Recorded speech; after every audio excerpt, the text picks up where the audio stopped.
a big part of what we do is provide education for parents as well to be able to kind of A, know what's happening in this field, and then two, where do we even start having these conversations with our kids? The second piece that we focus on is legislative advocacy. So we have colleagues in Washington, D.C.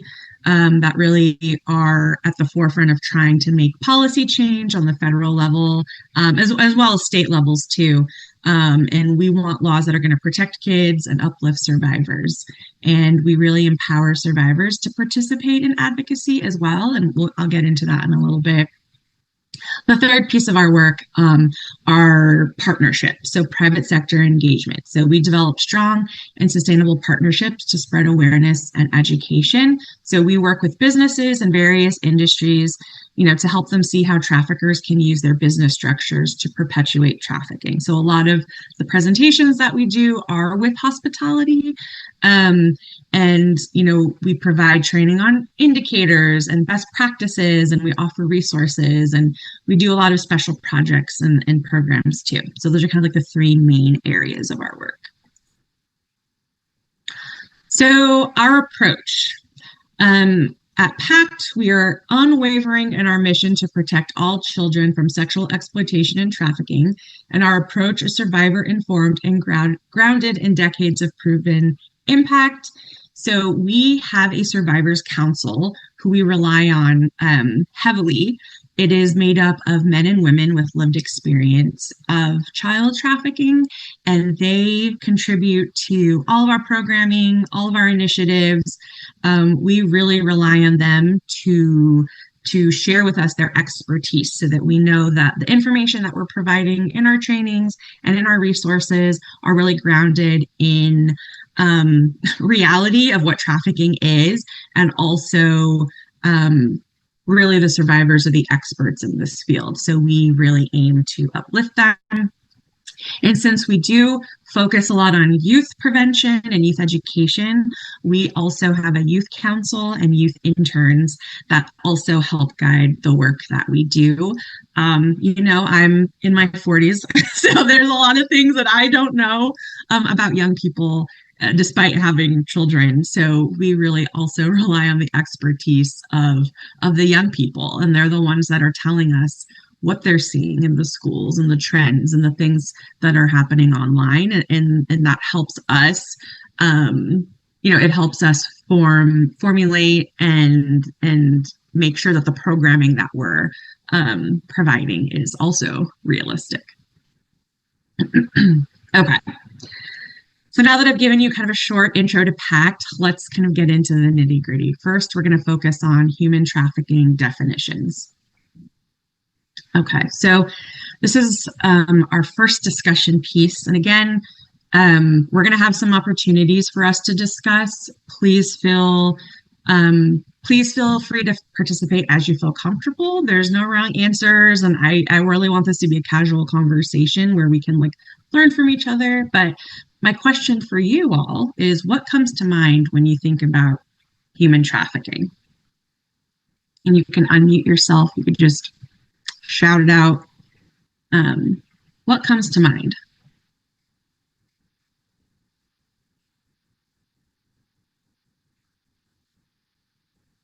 Or you could put it in the chat. We could do it that way too.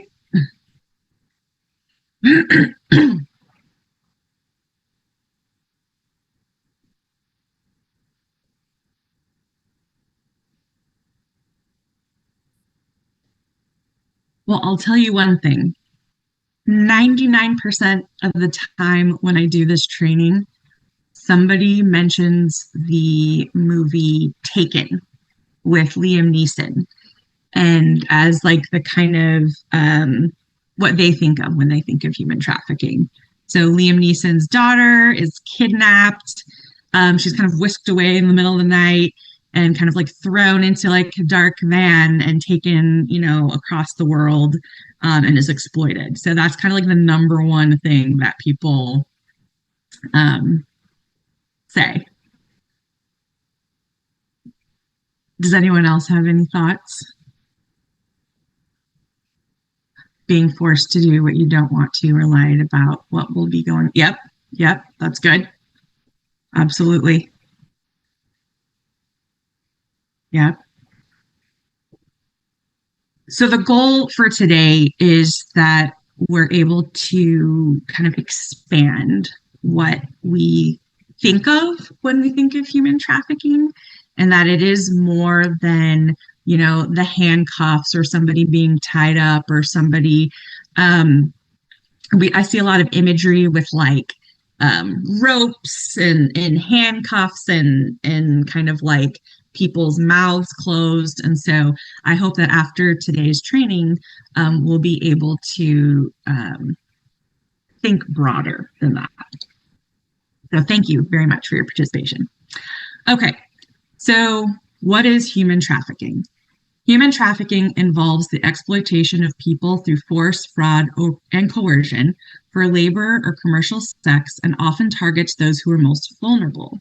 So, anyone, hear me when I say this, anyone can be a victim of trafficking, anyone can be a perpetrator of trafficking, anyone can be exploited, anyone can be an exploiter.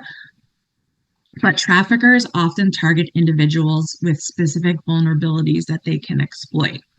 So, briefly, how do traffickers control victims?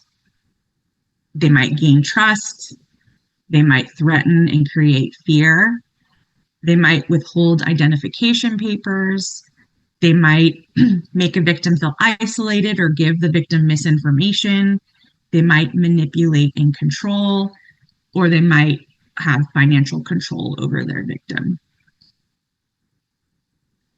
So these are the US federal definitions. So labor trafficking is the recruitment, harboring, transportation provision, or obtaining of a person for labor or services using force, fraud, or coercion for the purpose of subjection to involuntary servitude, debt bondage, or slavery.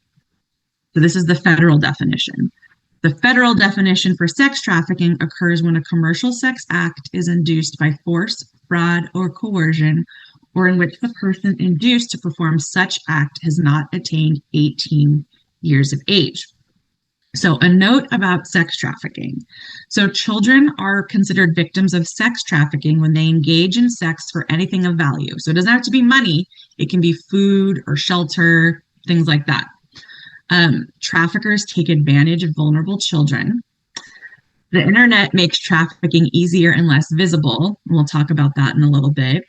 And child trafficking is a crime under both federal and state law. So these are kind of the formal definitions. So something that's kind of helpful for me when I think about definitions is that trafficking has to have an action, means, and purpose. So some examples of an action are to be induced, to recruit, harbor, transport, provide, obtain.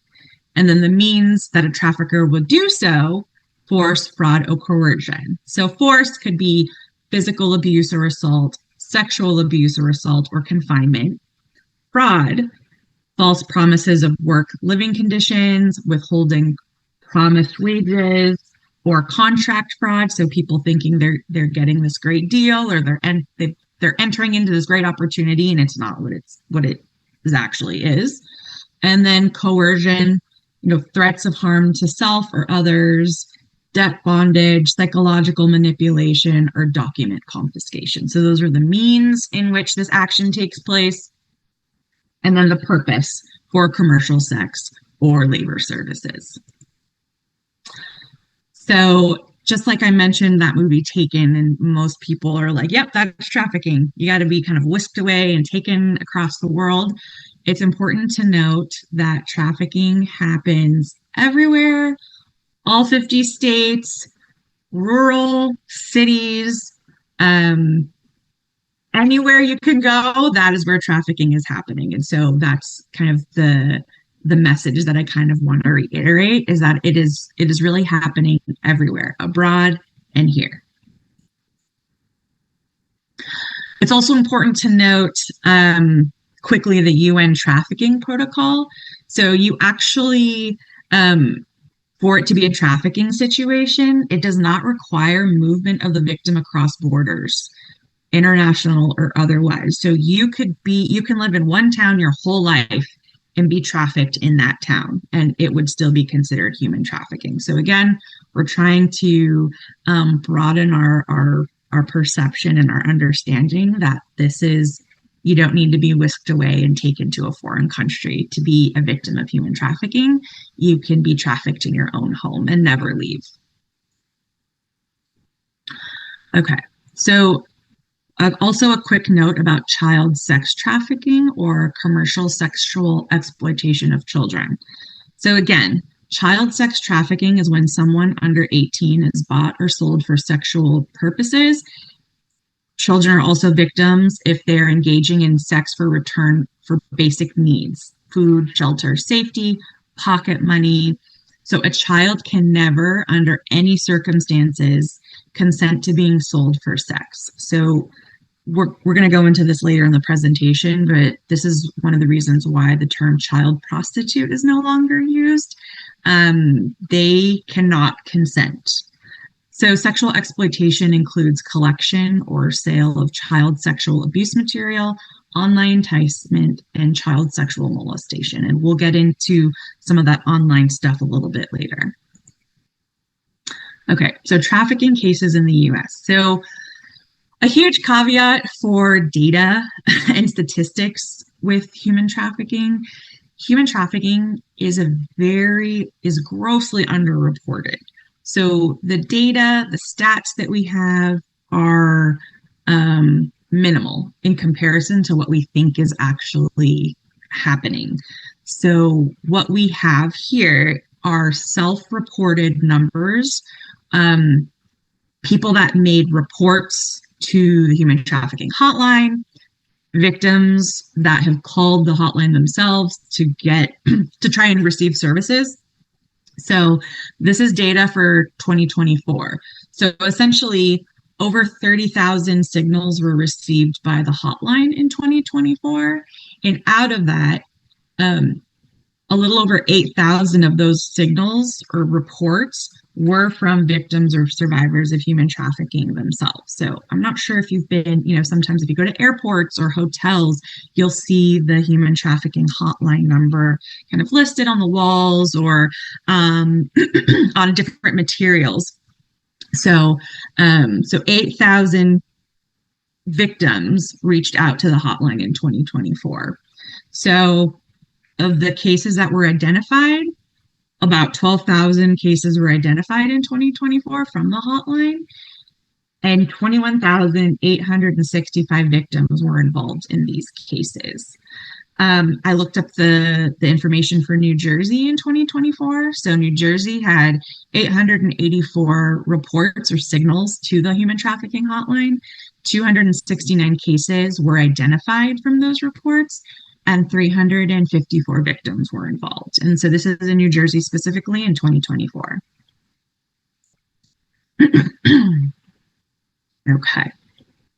So, oh, wait, I'm sorry. I think this was a duplicate slide. Apologies. Okay, great.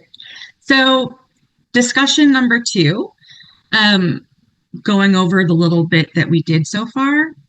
Why do you think a victim would not be able to leave a trafficking situation? So again, you can put it in the chat, you can unmute and kind of call it out. I would really love to hear your thoughts on this one.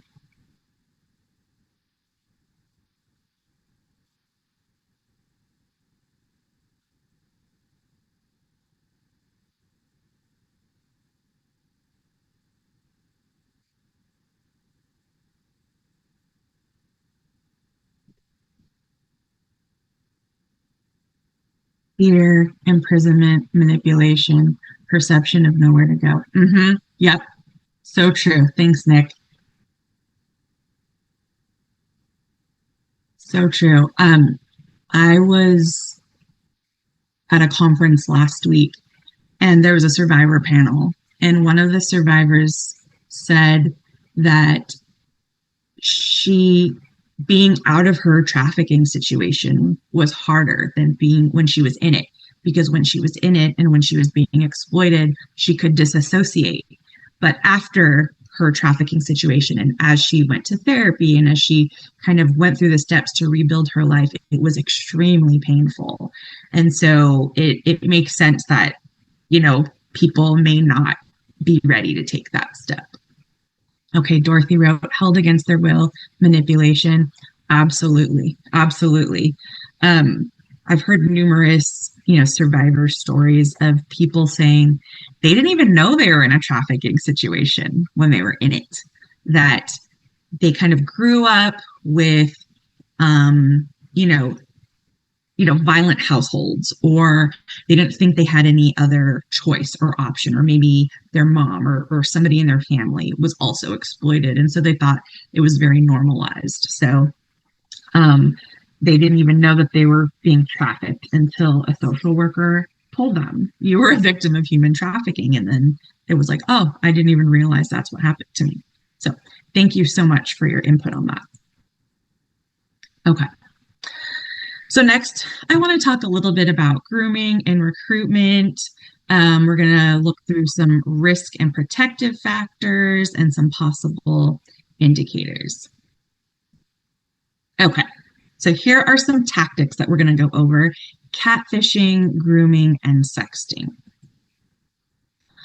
Okay, so the first tactic is catfishing. So this is when predators will use a false, imaginary, or stolen identity to deceive or develop a relationship, often romantic, with a target. And it doesn't have to only be young people, but we do find that a lot of young people are affected by catfishing. So here's an example of a catfish targeting career aspirations.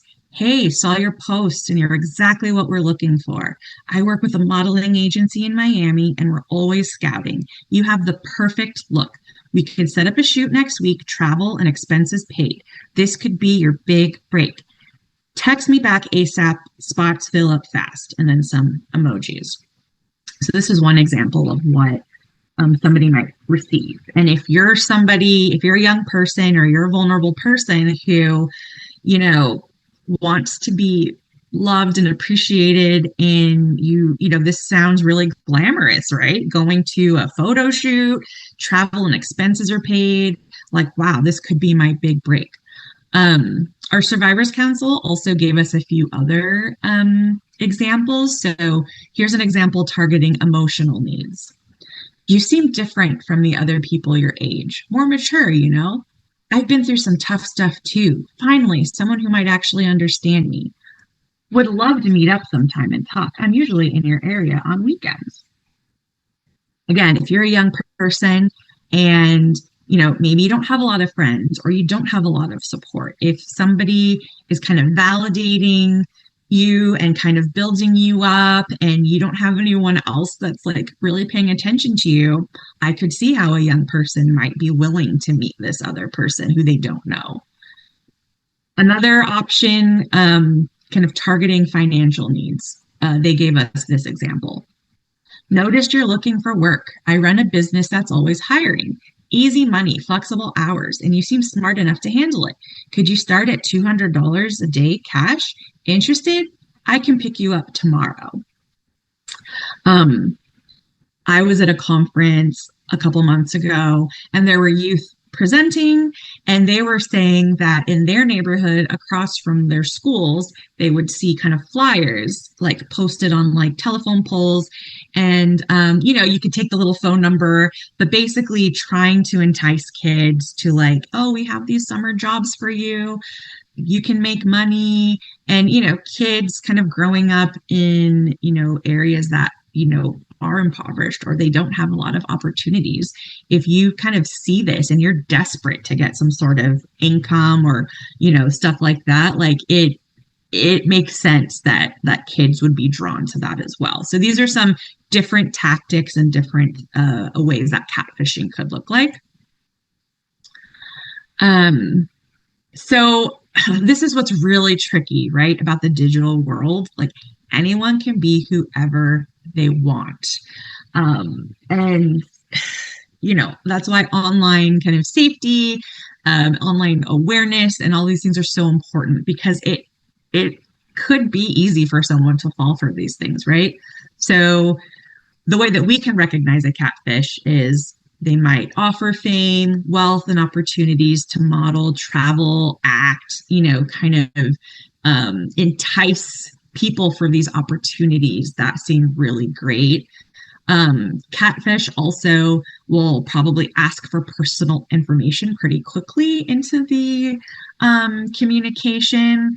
But it's also like, if their profile's new and there's not a lot of images of themselves, that could be kind of a red flag of like, okay, this might not be what it seems like, because and that's really hard too, right? We're seeing fake profiles on social media, video game platforms. So like at one point my child was playing Roblox, and we had the parental controls pretty strict, and so he couldn't chat with anybody or anything like that. But I know there's a lot out there, and it's a lot to sift through. And I think if you're a young person, or if you're somebody who is not as aware, it could be really easy to like fall into that.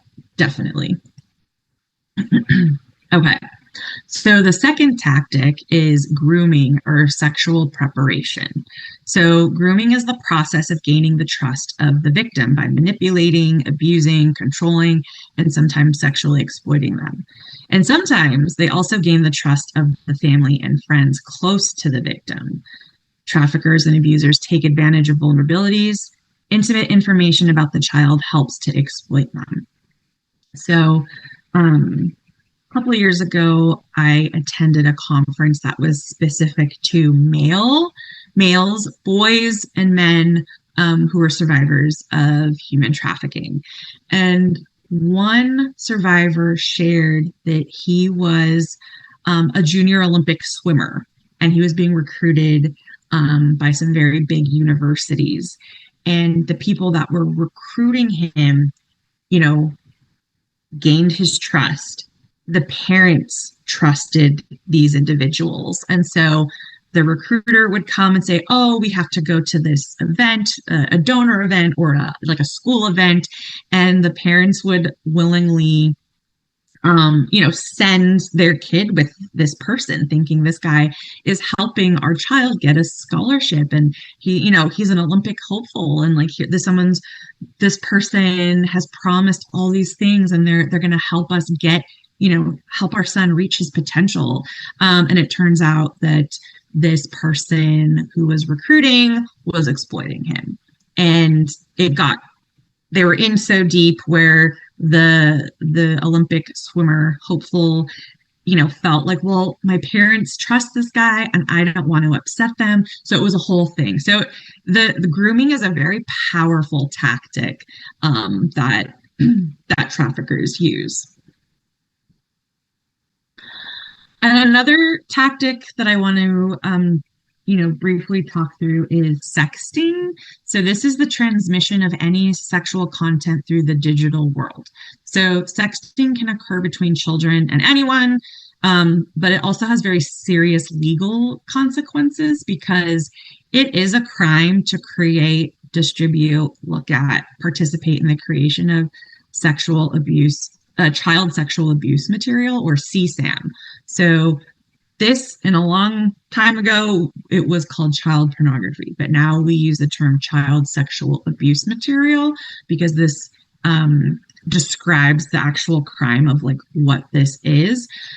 So this is a really tricky one as well, because a lot of teens believe that anything they want to do with their bodies, it's their phones, their business, and they enjoy the privacy and freedom their cell phones give them, especially from their parents and guardians, but they don't really realize the risks of that online. So it's important to note too that if your child's image is already out there, you can report it to the cyber tip line, and then visit missingkids.org/gethelpnow. And then there's different ways that you can work to remove the explicit content. But sexting is something that we're seeing a lot more of now. And here's why there's some serious consequences of this, because there's something called sexual extortion. You might also hear it being called like sextortion. So, through grooming, a form of online blackmail or threats to distribute sexual content. So, you might meet somebody online. You might think you've developed a romantic relationship with them, and then they might ask you to send some content of you. So you send it to them. And then in turn, the predator demands money or more sexual content if you don't, or like they'll threaten you to release these images if you don't pay them, or you need to send me more money, more content, or else I'm going to tell your family, or I'm going to post it online or something like that. Image-based sexual abuse, or revenge porn is what it's sometimes called, is when someone publicly shares sexual content intended only for them, but then the abuser wants to punish or humiliate the victim. So the intent of the person sending the content wasn't malicious. It was, I'm sending this to you for you to view, and then the person in turn uses it against them. So these are kind of some of the tactics that we're seeing in trafficking cases, especially nowadays online with young people. Okay, so here are some more tactics, and these are specific tactics that we list in our like hotel training. So not only are these things happening online with grooming and catfishing and sexting, but there is a plethora of ways that traffickers control their victims. So, like I kind of mentioned earlier, threatening and creating fear. So one tactic is that they'll threaten the victim's family or loved ones. They will create fear of arrest, deportation, or retaliation. Like, oh, you're doing these illegal things, I'm going to tell on you. The use of threat or physical harm to maintain control. Withholding identification or documentation is a really big one, and we see that especially with labor trafficking cases. I used to work at a safe house in New York City for survivors of human trafficking. And one participant or one resident in the safe house actually was from South America. She answered an ad about a nanny position. Once she got to the States, the family who hired her took away her papers essentially and said, you can't leave. And if you try to leave, we will, they threatened her family and, had her documentation. So that is something that we do see a lot of, unfortunately.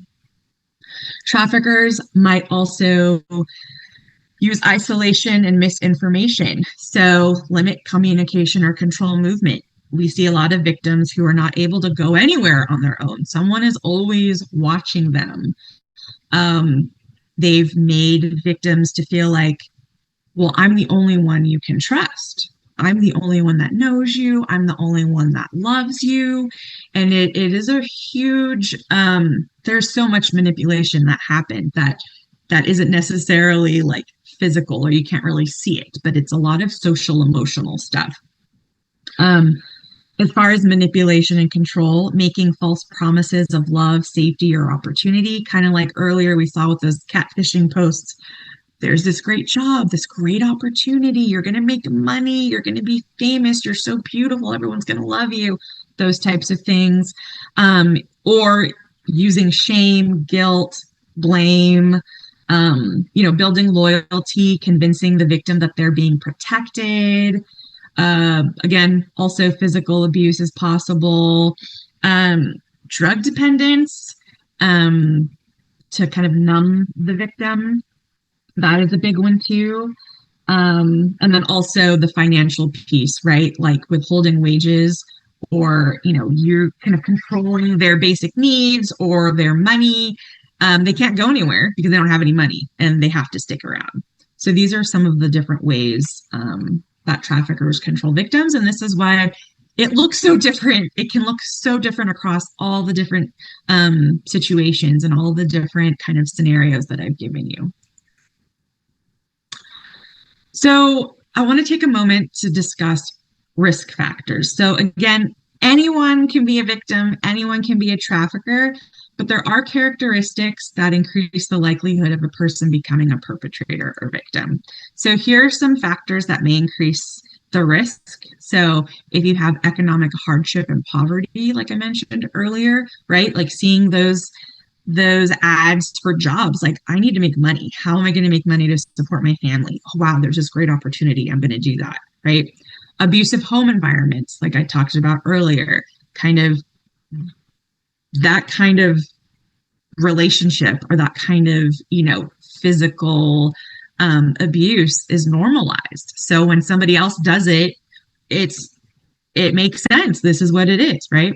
And then substance abuse and addiction. So here's a list of some at-risk groups. So traffickers will target people experiencing discrimination, poverty, violence, abuse, neglect, social disconnection. Foster youth and runaways. That is a huge kind of demographic that traffickers will target. People that don't have a stable home. Hey, I see you on the street. I can feed you. I can provide you a house. I can take care of you. Those who are LGBTQ plus folks, people with disabilities, children, migrants, etc. So these are kind of at-risk, vulnerable populations that traffickers will target. So the good news is there are protective factors that even if you are in an at-risk group, there are characteristics that will decrease your likelihood of becoming a person who is a perpetrator or victim, because these protective factors provide a buffer against risk. So these are some of the protective factors. So increased awareness about the risks of trafficking and exploitation. When I was at the conference last week and the panel of survivors spoke, every single one of them said they wished they knew about this stuff when they were younger, because the exploitation, the abuse that they experienced was so normalized. They didn't know that this shouldn't be happening, or they didn't know that there was a name for this type of exploitation. Having a strong community around you, positive role models, coaches, parents, mentors, people that will engage and ask, how are you doing? I think there's just really innate need and desire for people who just want to be known and want to be loved and want to be seen. And so if you have people around you that ask those questions, who see you, that is definitely a protective factor. Skill development and professional training, being able to access jobs and participate in activities that are going to be healthy and life-giving. And a huge one, access to basic needs, stable housing, stable family income, treatment for substance abuse and abuse, if that's something that you're experiencing, and also understanding of legal rights. Especially we see this with labor trafficking. People don't know what their rights are. So being able to say, hey, I'm taking this job, but they're not paying me and they're making me work really long hours, and I don't have the protective gear that I need to do some of this cleaning or whatever. Like that could kind of pique the little light bulb of saying, this might not be right. Okay, so that's a lot of information. Now we're going to go into some specific indicators. And so before we get into specific indicators, I just want to note and highlight that what we're about to go over is not totally, exhausted, right? This is not every single sign that could ever be, right? And when we're looking at indicators, it's important for us to look through the context. So like the bigger picture. So a lot of these indicators on their own might not point to a trafficking situation specifically. There might be like plenty of good reasons why somebody might be displaying some of this behavior. Um, so it's important for us to look at the whole picture, and also a reminder that there's no single profile for trafficking victims or traffickers. Victims and traffickers can be any gender, age, nationality, ethnic or socioeconomic background, immigration status, or level of education.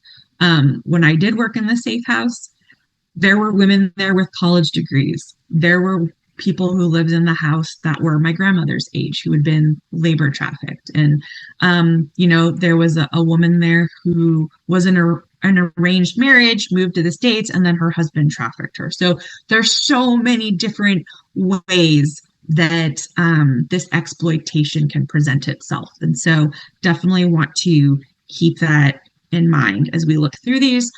Also, another trigger warning, just some deep breaths, take care of yourself, and we're going to get through these next lists together. Okay, so here are some general warning signs of sex trafficking and CSAM, so child sexual abuse material.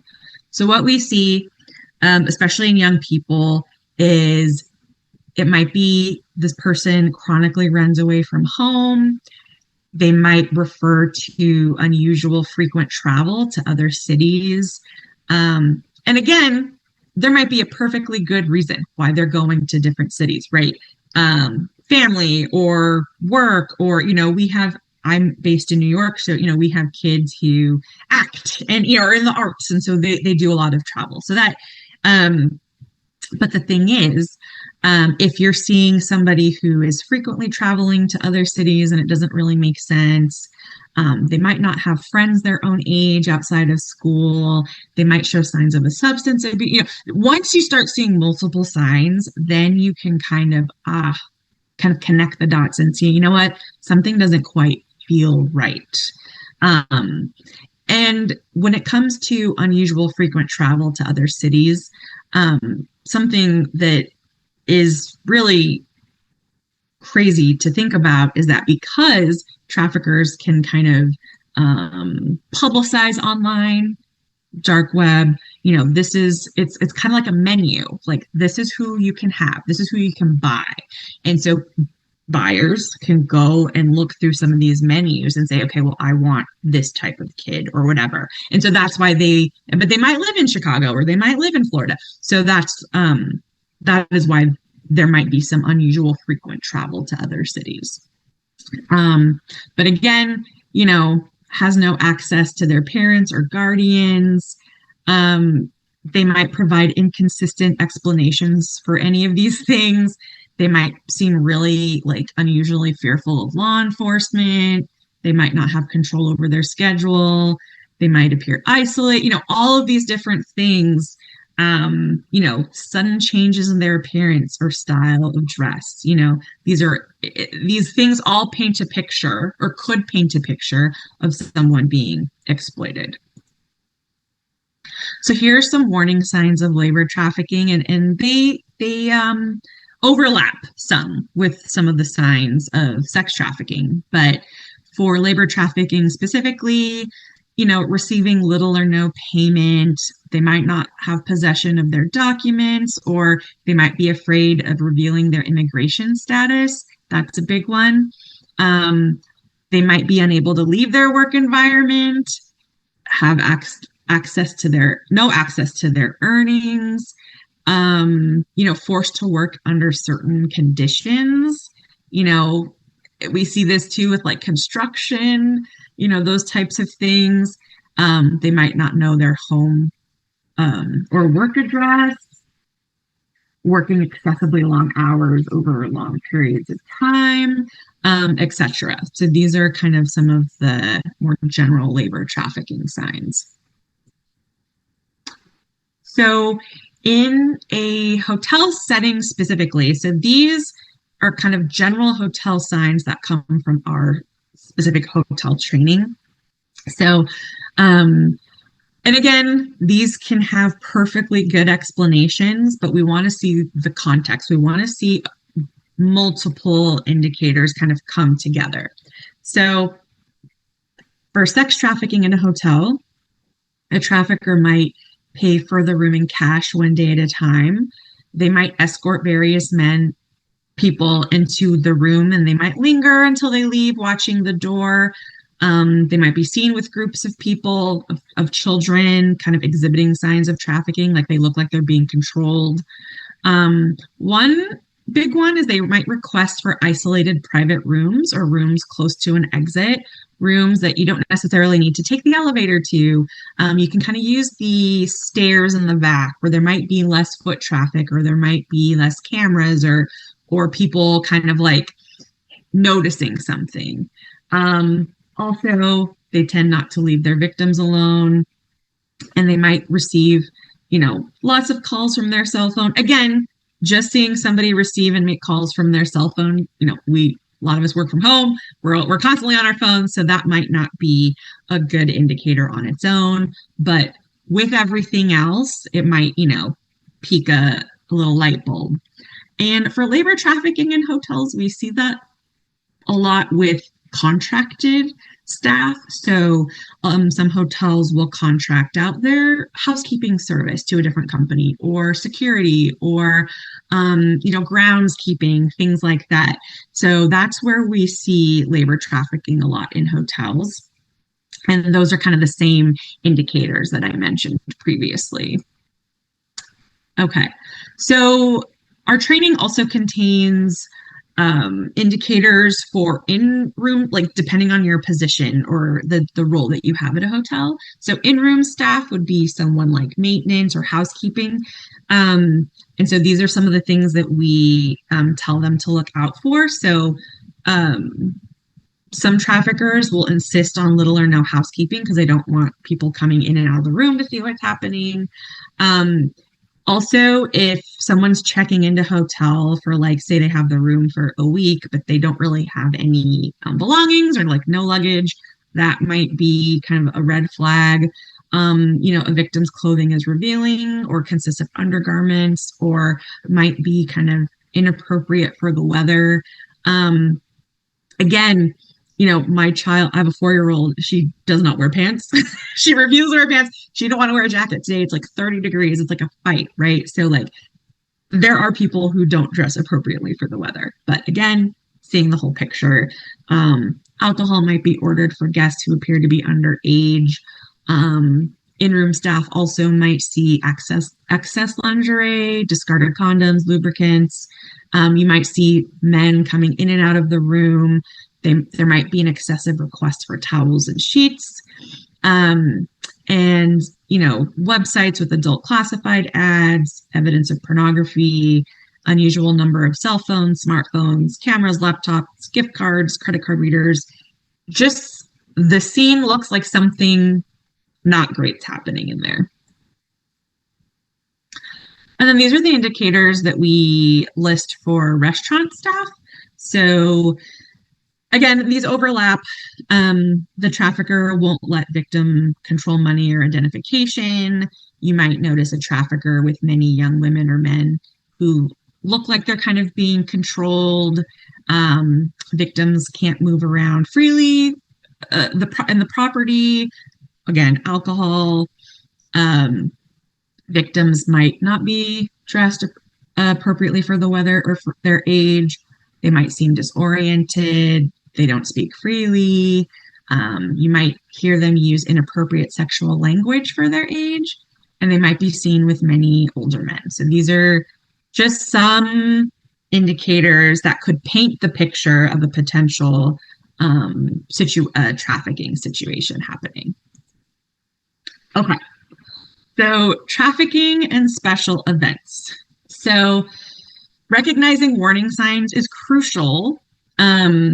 So trafficking can happen anytime, any day, anywhere, every day of the year. But it is also important to stay extra vigilant during high risk times. So, large events can increase attendance in your hotel or your area, and this is raising the chances of trafficking going unnoticed. So, we all know a big event is happening soon. FIFA World Cup in New Jersey is hosting some of the games. So there's going to be an influx of people traveling to New Jersey, going to the stadium, going to hotels and restaurants, and, kind of it's going to be jam packed.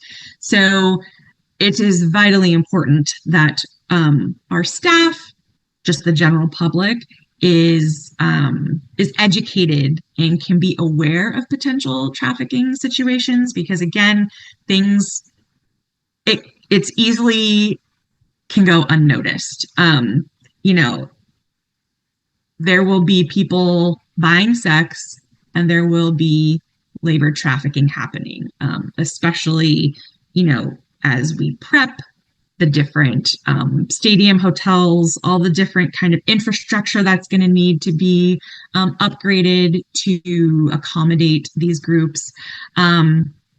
So it is just really important that we're aware. So large events, like I said, sporting events, concerts, conventions, carnivals, if there's a global event, natural disaster, or, mass displacement, when you have like just larger groups of people moving, cultural and religious celebrations and holidays. So, though trafficking can happen any day, anytime, anywhere, it's also important that we stay vigilant during large events.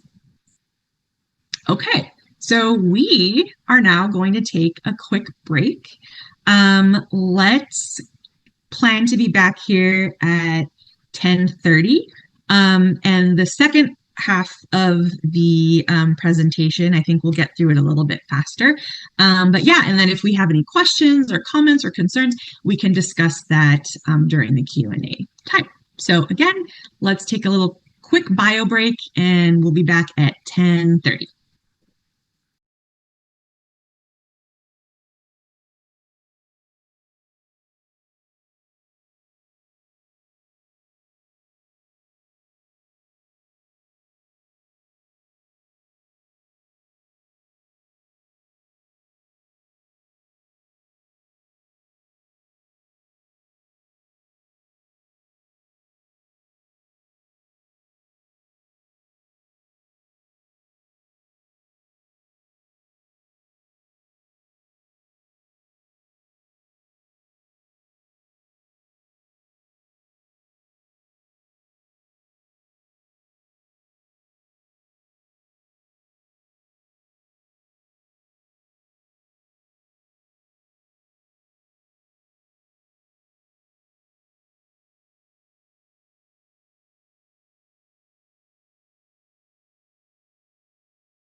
Okay, we're going to get started in a minute. I hope everyone was able to take a little stretch, get some water, take some breaths.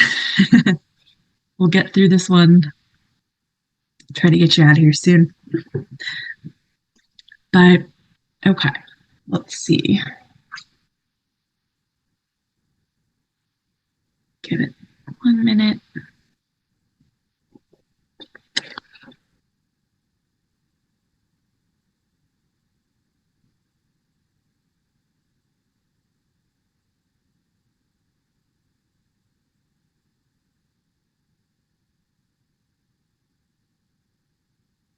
Okay, so welcome back.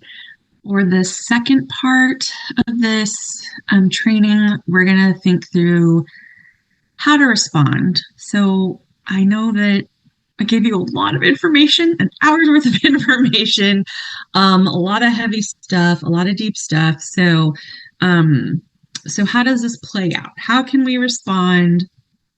And what does it look like for us to be informed and kind of caring individuals who want to respond appropriately. So we're going to talk a little bit about cultural competency.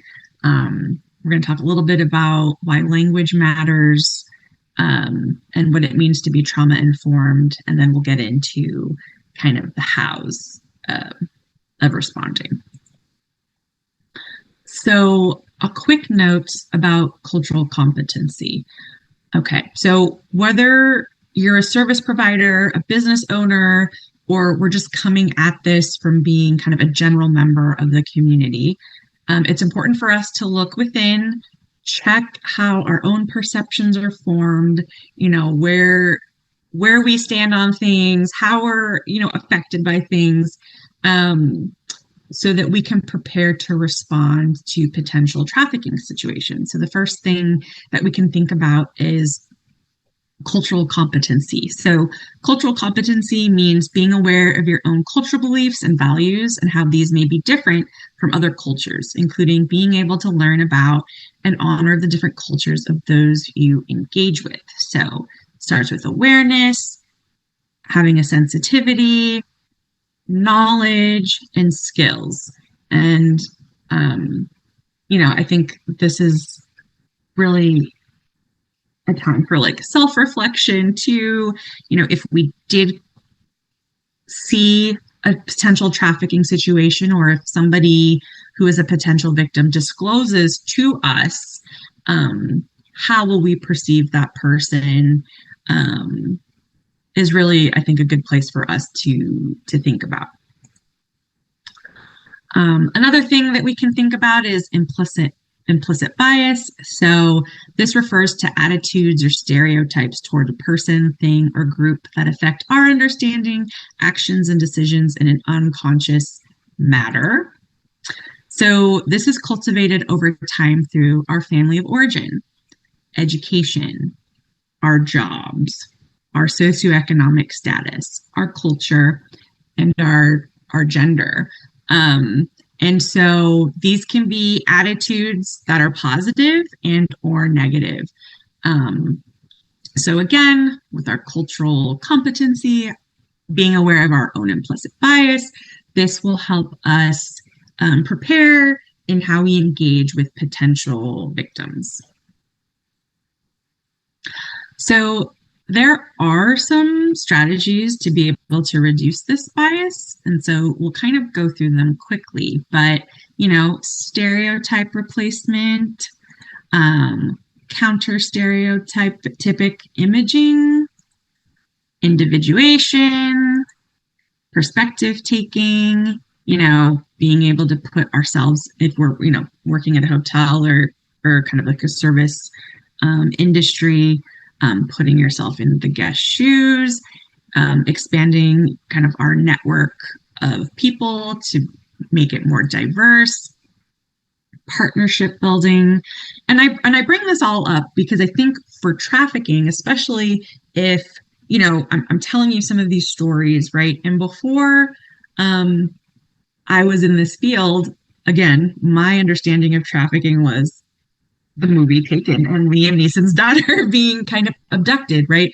So now that I've been engaged with this field and knowing just how broad human trafficking is and how it affects so many different people, that has given me a better understanding. But I think that there's still this prevalence of how could they end up in that situation? Like, why don't they just leave? Like, how could they do that? Right. And so hopefully, as we, do some self-reflection and kind of take a beat to think through our own biases and where we are with cultural competency, that if we are ever presented in a situation where, again, we're working, we're in the community, and we see something, or if somebody discloses to us that they are in need of help, that we will be able to respond without a lot of judgment, and we can respond with care. Okay, so a thing about language, and I brought some of this up earlier in the presentation, but the way that we describe these crimes, the way that we label or the words that we use to talk about survivors is really meaningful. So one of the things that we never say at PACT is we never use the term child pornography.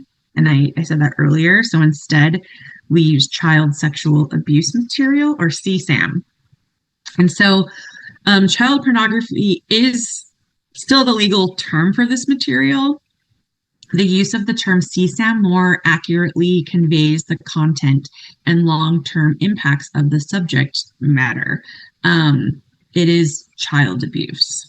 And so we use CSAM, and that's like the standard in the kind of nonprofit like industry right now. Also never appropriate is the use of child prostitute or child sex worker. Instead, we use victim or survivor of child sex trafficking. So what others refer to as child prostitutes are recognized by PACT as victims of child sex trafficking. So we use victim in the immediate description or identification of a child being exploited, and then we use the term survivor after the child has left the exploitative circumstances. And victims can also be referred to as sexually exploited or they were prostituted. And only for use with specific campaigns, modern day slavery, we use modern day exploitation. So this term is used frequently in the End It movement messaging, but otherwise should generally be avoided because referring to trafficking as slavery is in general confusing and co-opts the historical context. So we at PACT, again, prefer to say modern day exploitation.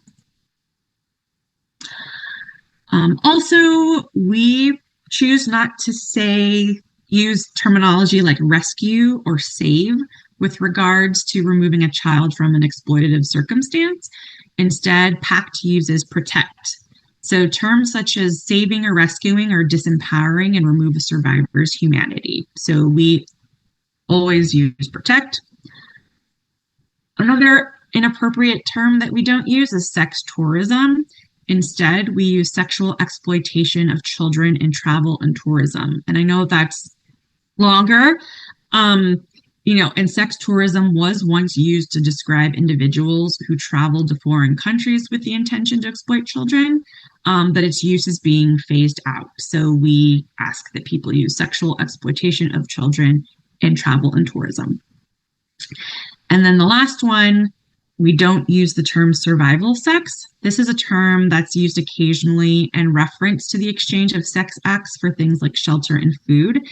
And this is really a gross reduction of the context and the causes of child sex trafficking. So we do not use this term as well.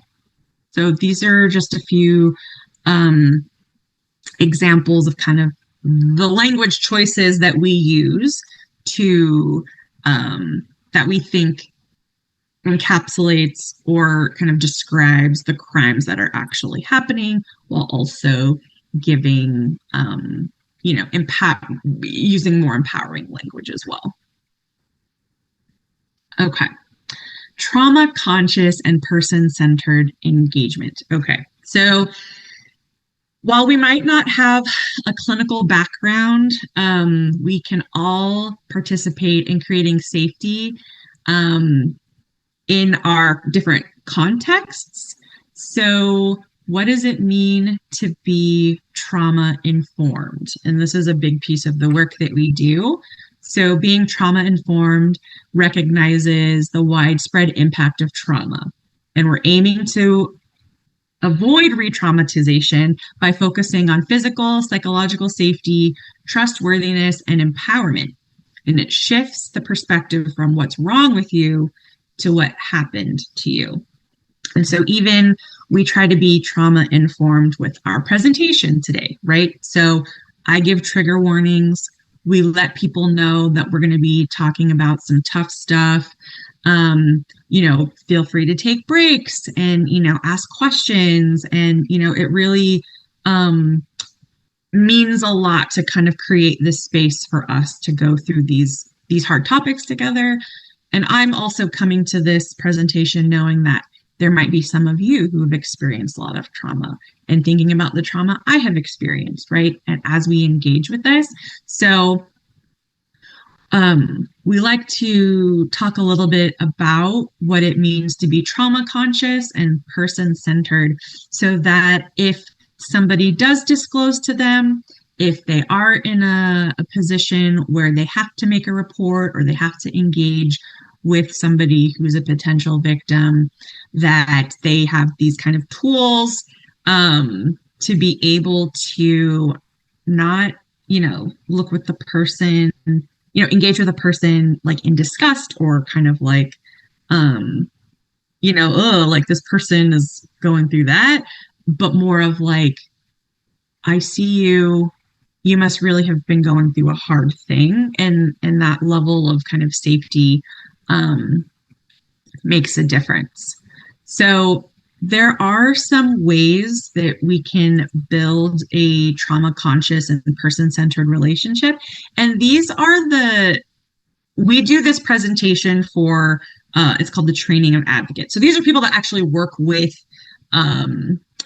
survivors or, clients that might be, have experience with abuse. But I just wanted to go through kind of briefly what that kind of looks like, because I think not even in just anti-trafficking efforts, just being kind of a human being in this world, we can afford to kind of practice some of these things. So being trauma informed, building a trauma conscious and person-centered relationship is really focusing on being empowerment based.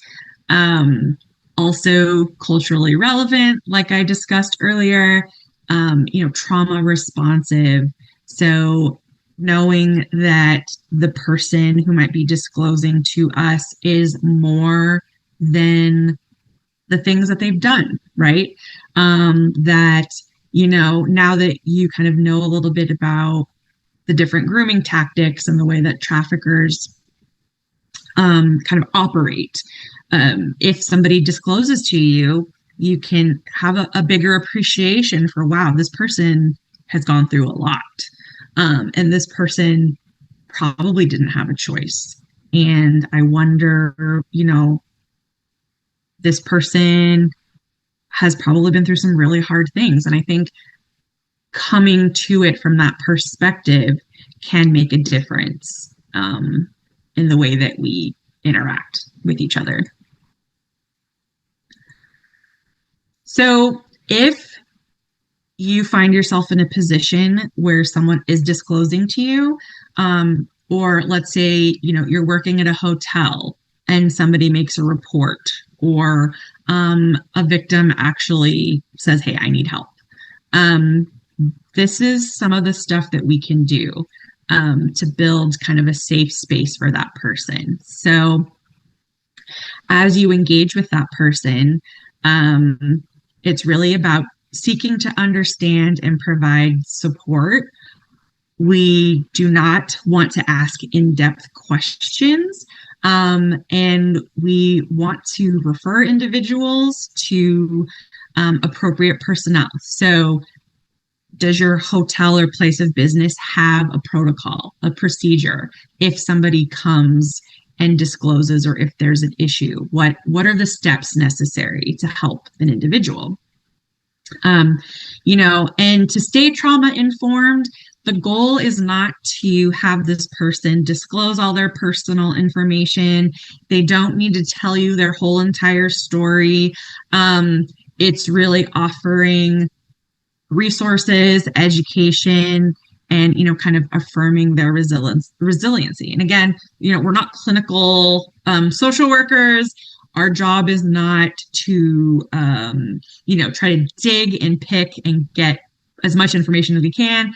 It really is about creating the space, seeing the person, and trying to get them the resources that they need. Again, some will say, hey, maybe offer the person some water. Being aware of our verbal and nonverbal, cues, and then monitoring those, the cues of the potential victim.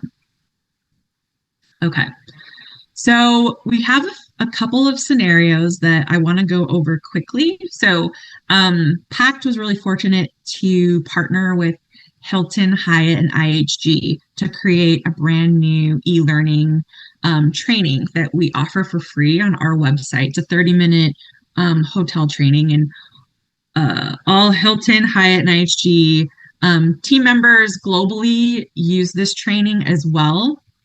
And so part of the cool thing about this training is that we have live action video scenarios, and these scenarios have been taken from input from our Survivors Council. So our survivors have kind of experienced some of these things, as well as the hotels and like what they've seen. So now that we've gone through so many things, let's see how this could play out. Okay, so scenario one. You work at the front desk at a hotel. 3 women come in without any luggage. One of the women does all of the talking, and the other 2 don't say a word. One looks really out of it and has to be helped to a bench. The other seems nervous and scared when asked for her ID. She hands you someone else's and realizes it's a mistake. As you check IDs, the woman on the bench starts to cough and shake. You ask if she's okay or if she needs anything, and the other woman responds that she's just tired and coming down with a cold. The woman who seemed to be in charge looked back at her, and when you try to hand the ID to the other woman, the main one grabs it instead. They ask for a room next to the stairs. So, my question for all of you, and you can shout it out or put it in the chat, what red flags do you notice in this scenario? There's a lot. There are quite a few. So if anyone wants to take a stab at listing some of them out, that would be great.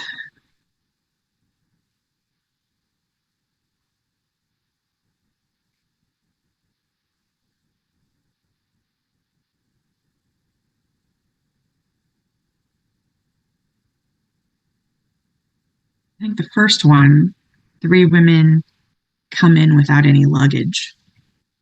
And I mean, we don't know how long they're checking in for, but kind of no luggage is kind of a red flag. Yep. Thanks, Dorothy. There is a main woman in charge. Yeah, that's a huge one. She does all the talking. Location near the stairs. Yep. Oh, thanks, Nick. One person speaking.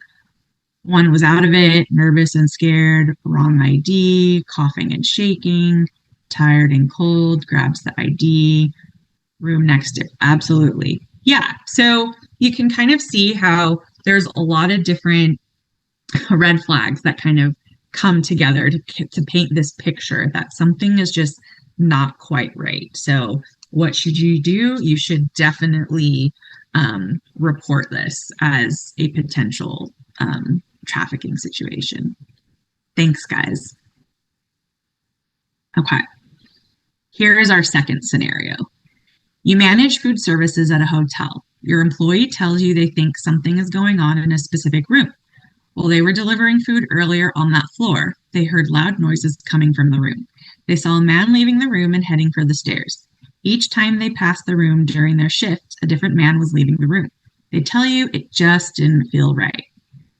What red flags do you notice and what should you do?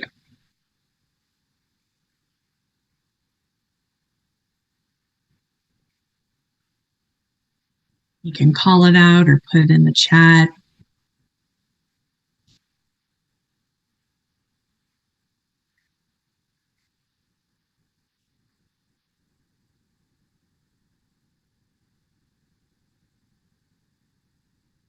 Different men in and out of the room. Yep.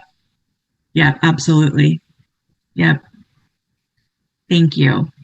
Contact management to investigate further. Different men leaving the room. Absolutely. Use of stairs. Mm-hmm. Yep.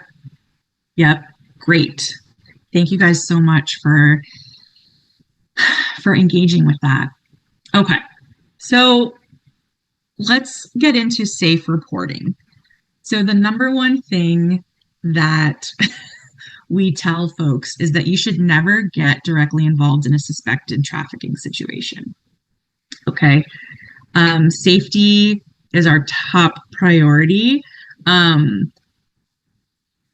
Whatever business, you're engaging with or wherever you're at, if there's like a staff, there should be hopefully a reporting procedure and protocol. So if you do see something, your role is to make a report, not to investigate. And that's what we tell people, leave the investigation to the investigators.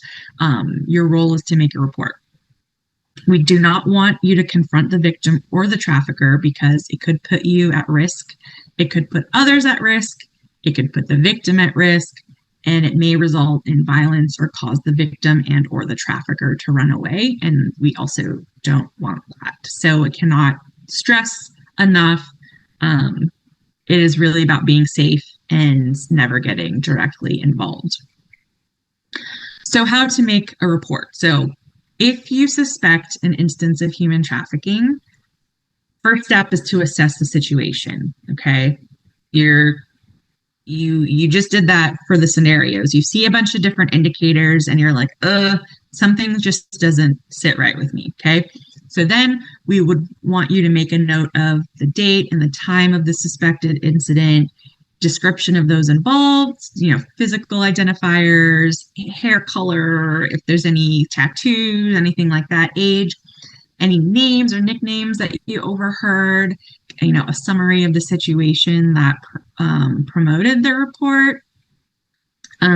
Possible vehicle information is important.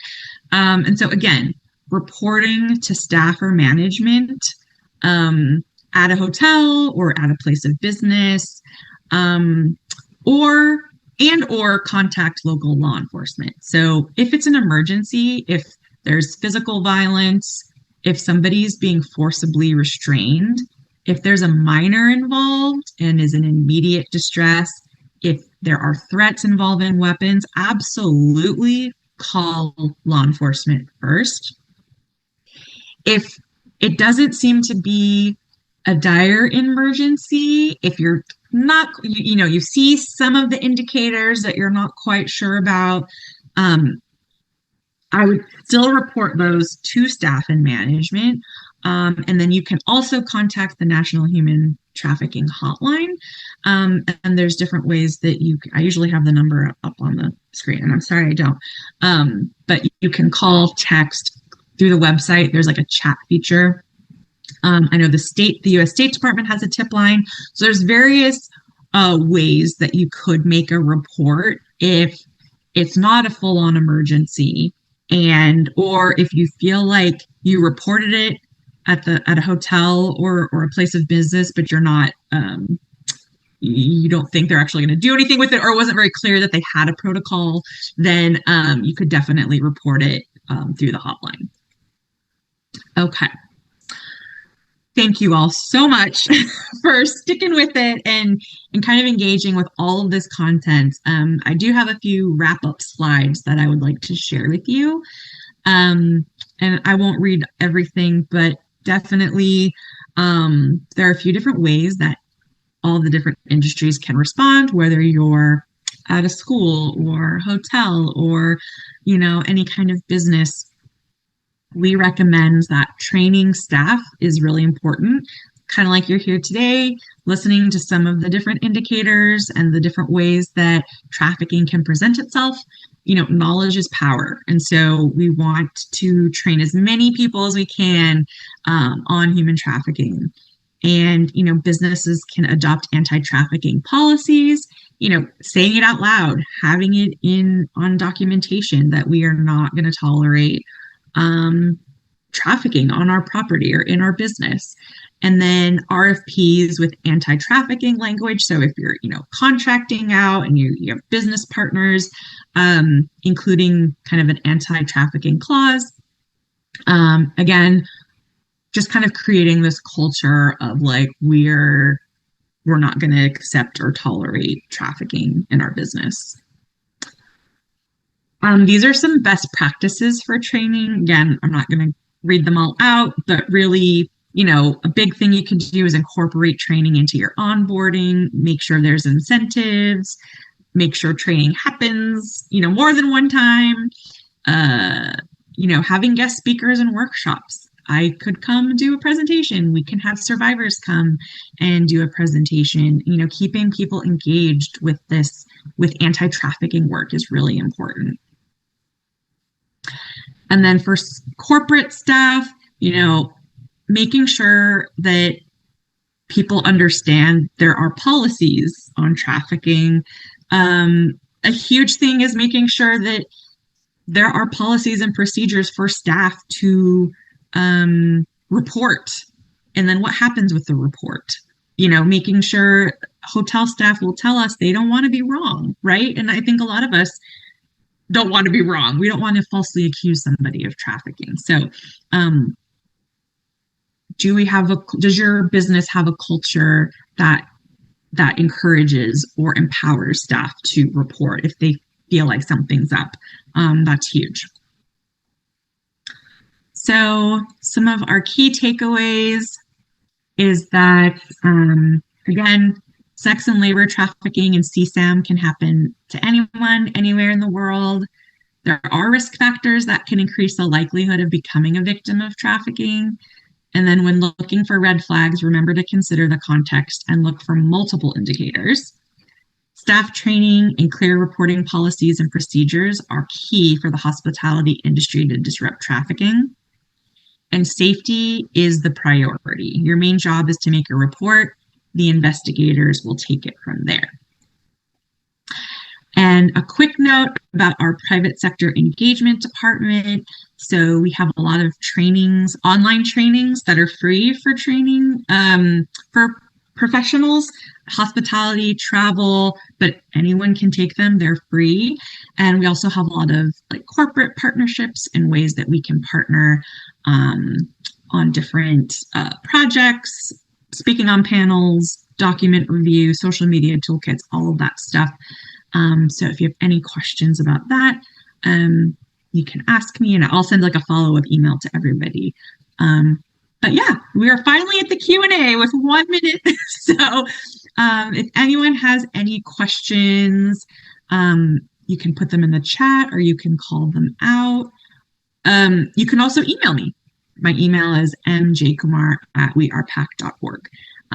So if you have to hop off, then, I'm totally happy to answer any questions that way. So does anyone have any questions, comments, concerns?